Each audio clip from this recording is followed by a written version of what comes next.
हाय, आपके साथ मैं हूँ Surabhi Sharma. India TV YouTube channel subscribe करिए, बेल आइकन दबाएं। पंजाब के राज्यपाल श्री वीपी बदनौर जी, पंजाब के मुख्यमंत्री कैप्टन अमरिंदर सिंह जी, केंद्रीय मंत्रिमंडल में मेरे सहयोगी श्री जी किशन रेड्डी जी,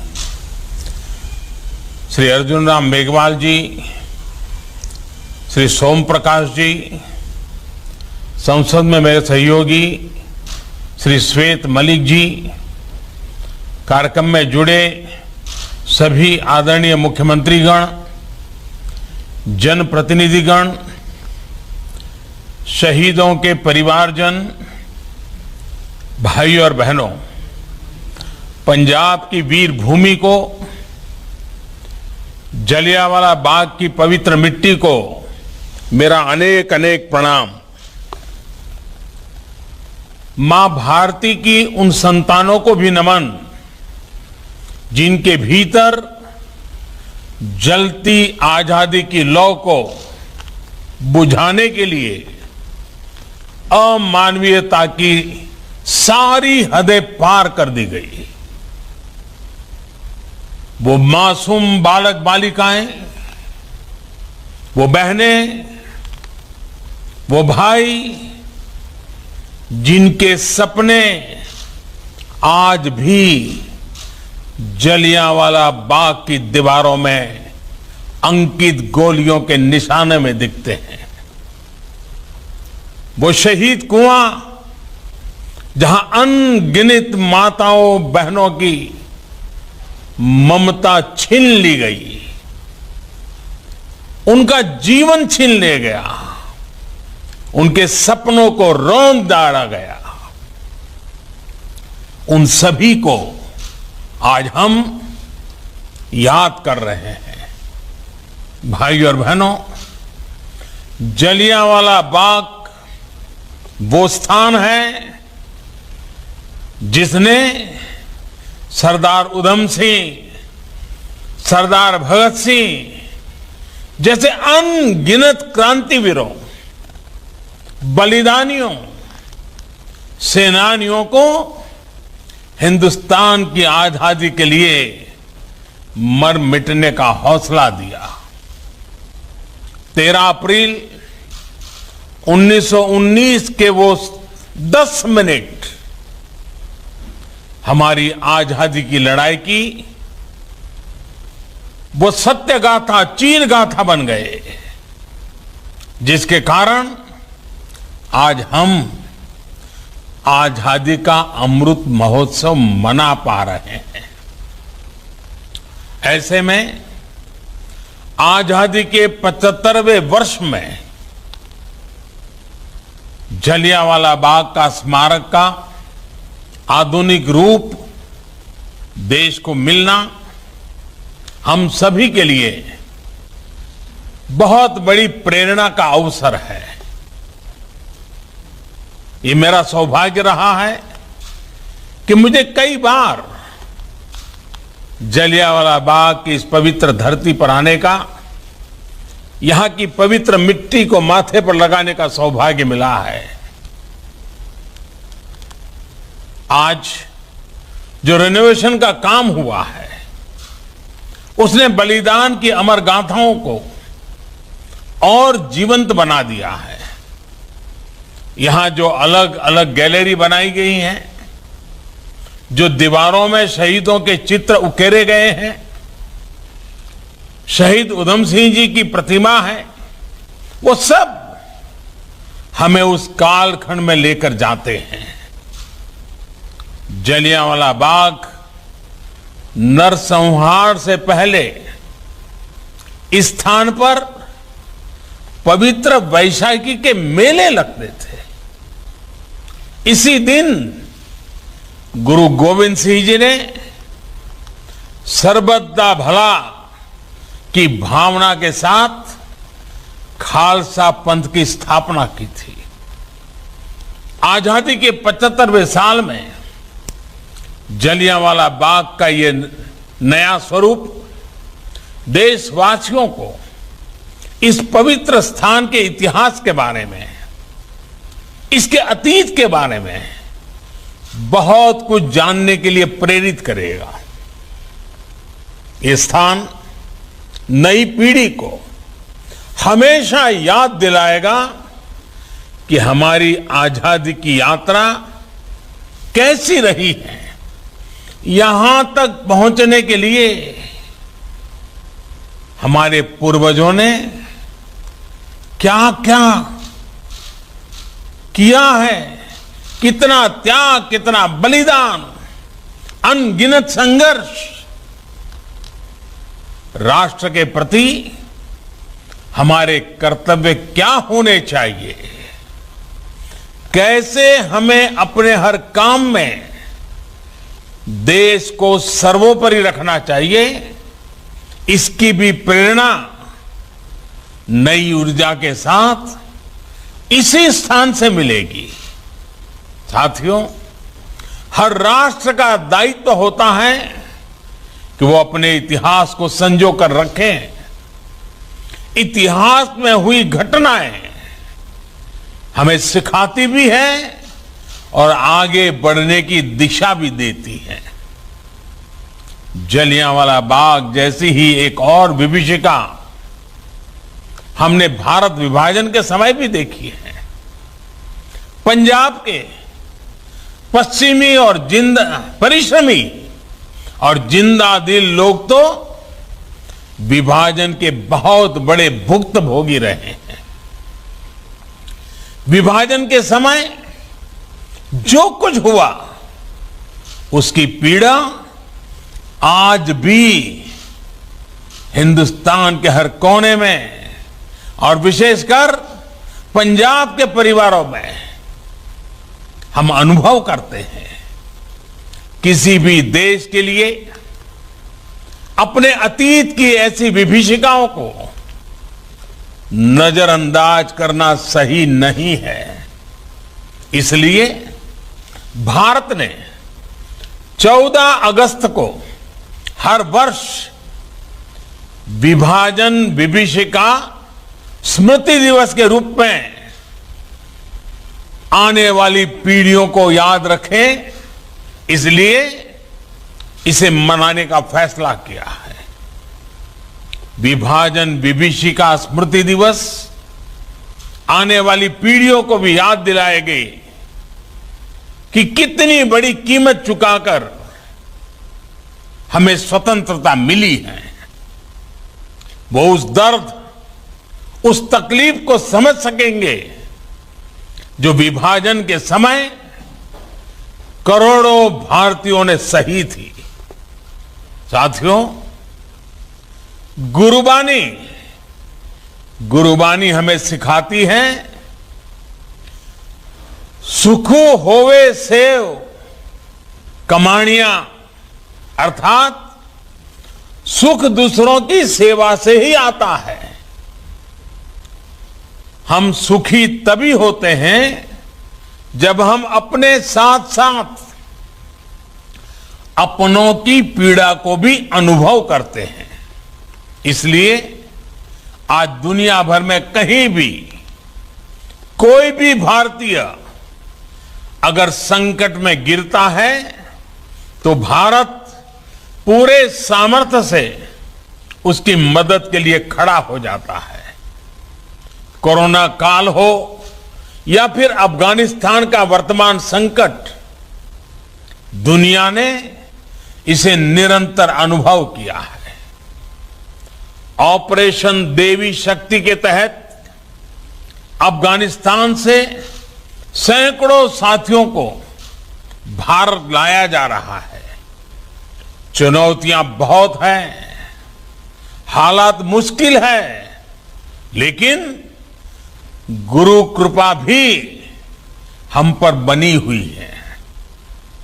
हम लोगों के साथ पवित्र गुरु ग्रंथ साहब के स्वरूप को भी शीर्ष पर रखकर भारत लाए हैं।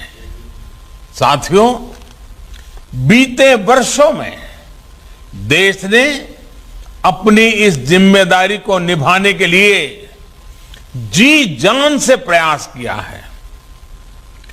मानवता की जो सीख हमें गुरुओं ने दी थी, उसे सामने रखकर देश ने ऐसी परिस्थितियों से सताए हुए अपने लोगों के लिए नए कानून भी बनाए हैं। साथियों, आज जिस प्रकार की वैश्विक परिस्थितियां बन रही है, उससे हमें यह एहसास भी होता है कि एक भारत श्रेष्ठ भारत के क्या मायने होते हैं। ये घटनाएं हमें याद दिलाती हैं कि राष्ट्र के रूप में हर स्तर पर आत्मनिर्भरता और आत्मविश्वास क्यों जरूरी है, कितना जरूरी है। इसलिए आज जब हम आजादी के 75 साल मना रहे हैं, तो यह आवश्यक है कि हम अपने राष्ट्र की बुनियाद को मजबूत करें, उस पर गर्व करें। आजादी का अमृत महोत्सव आज इसी संकल्प को लेकर के आगे बढ़ रहा है। अमृत महोत्सव में आज गांव-गांव में सेनानियों को याद किया जा रहा है, उनको सम्मानित किया जा रहा है। देश में जहां भी आजादी की लड़ाई के महत्वपूर्ण पड़ाव है, उनको सामने लाने के लिए एक समर्पित सोच के साथ प्रयास हो रहे हैं। देश के राष्ट्र नायकों से जुड़े स्थानों को आज संरक्षित करने के साथ ही वहां नए आयाम भी जोड़े जा रहे हैं। जलियांवाला बाग की तरह ही आजादी से जुड़े दूसरे राष्ट्रीय स्मारकों का भी नवीनीकरण जारी है। इलाहाबाद म्यूजियम में 1857 से लेकर 1947 की हर क्रांति को प्रदर्शित करने वाली देश की पहली इंटरैक्टिव गैलरी, इसका निर्माण जल्द ही पूरा हो जाएगा। क्रांतिवीर चंद्रशेखर आजाद को समर्पित ये आजाद गैलरी सशस्त्र क्रांति से जुड़े वहां उस समय के दस्तावेज, कुछ चीजें, उसका भी एक डिजिटल अनुभव देगी। इसी प्रकार कोलकाता में विप्लवी भारत गैलरी के में भी क्रांति के चिन्हों को भावी पीढ़ी के लिए आधुनिक तकनीक के माध्यम से आकर्षक बनाया जा रहा है। इससे पहले सरकार द्वारा आजाद हिंद फौज के योगदान को भी इतिहास के पिछले पन्नों से निकालकर सामने लाने का प्रयास किया गया है। अंडमान में जहां नेताजी ने पहली बार तिरंगा फहराया, उस स्थान को भी नई पहचान दी गई है। साथ ही अंडमान के द्वीपों का नाम भी स्वतंत्रता संग्राम के लिए समर्पित किया गया है। भाइयों और बहनों, आजादी के महायज्ञ में हमारे आदिवासी समाज का बहुत बड़ा योगदान है। जनजातीय समूहों ने त्याग और बलिदान की अमर गाथाएं आज भी हमें प्रेरणा देती हैं। इतिहास की किताबों में इसको भी उतना स्थान नहीं मिला जितना उनको मिलना चाहिए था, जिसके वो हकदार थे। देश के 9 राज्यों में इस समय आदिवासी स्वतंत्रता सेनानियों और उनके संघर्ष को दिखाने वाले म्यूजियम पर भी काम चल रहा है।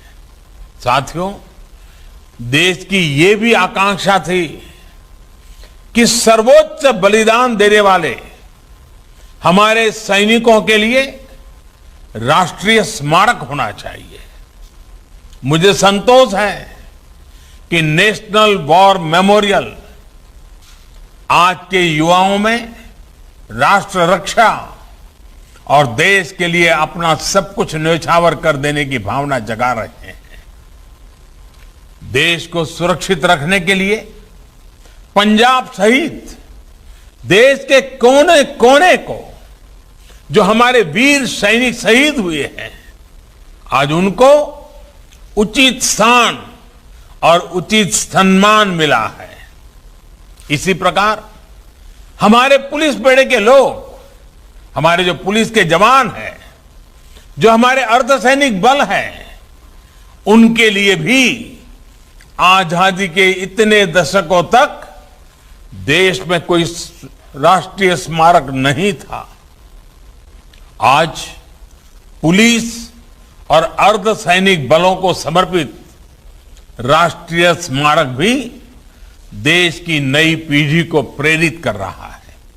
साथियों, पंजाब में तो शायद ही ऐसा कोई गांव, ऐसी कोई गली है जहां शौर्य और सुरवीरता की गाथा न हो। गुरुओं के बताए रास्ते पर चलते हुए पंजाब के बेटे बेटियां मां भारती की तरफ टेढ़ी नजर रखने वालों के सामने चट्टान बनकर खड़े हो जाते हैं। हमारी ये धरोहर और समृद्ध हो, इसके लिए निरंतर प्रयास किए जा रहे हैं। गुरु नानक देव जी का 550वां प्रकाशोत्सव हो, गुरु गोविंद सिंह जी का 350वां प्रकाशोत्सव हो, या फिर गुरु तेग बहादुर जी का 400वां प्रकाशोत्सव हो, ये सभी पड़ाव सौभाग्य से बीते 7 सालों में ही आए हैं। केंद्र सरकार ने प्रयास किया है कि देश में ही नहीं बल्कि पूरी दुनिया में इन पावन पर्वों के माध्यम से हमारे गुरुओं की सीख का विस्तार हो। अपनी समृद्ध धरोहर को भावी पीढ़ियों तक पहुंचाने के लिए काम लगातार जारी है। सुल्तानपुर लोधी को हेरिटेज टाउन बनाने का काम हो, करतारपुर कॉरिडोर का निर्माण हो, ये इसी प्रयास का हिस्सा है। पंजाब की दुनिया के अलग अलग देशों से एयर कनेक्टिविटी हो, या फिर देश भर में जो हमारे गुरुस्थान है उनकी कनेक्टिविटी हो, उसको सशक्त किया गया है। स्वदेश दर्शन योजना के तहत आनंदपुर साहिब, फतेहगढ़ साहिब, फिरोजपुर, अमृतसर, कटखड़ कला, कलानौर, पटियाला हेरिटेज सर्किट को विकसित किया जा रहा है। कोशिश ये है कि हमारी ये समृद्ध विरासत भविष्य की पीढ़ियों को प्रेरित भी करती रहे और पर्यटन के रूप में रोजगार का साधन भी बने। साथियों, आजादी के ये अमृतकाल पूरे देश के लिए बहुत महत्वपूर्ण है। इस अमृतकाल में हमें विरासत और विकास को साथ लेकर चलना होगा, और पंजाब की धरती हमें हमेशा हमेशा से इसकी प्रेरणा देती रही है। आज ये जरूरी है कि पंजाब हर स्तर पर प्रगति करे, हमारा देश चहुं दिशा में प्रगति करे। इसके लिए हमें मिलकर काम करना होगा। सबका साथ, सबका विकास, सबका विश्वास और सबका प्रयास की भावना के साथ साथ हमें काम करते रहना होगा। मुझे पूरा विश्वास है कि जलियांवाला बाग की ये धरती हमें हमारे संकल्पों के लिए सतत ऊर्जा देती रहेगी, और देश अपने लक्ष्यों को जल्द पूरा करेगा। इसी कामना के साथ एक बार फिर इस आधुनिक स्मारक की बहुत बहुत बधाई, बहुत बहुत धन्यवाद।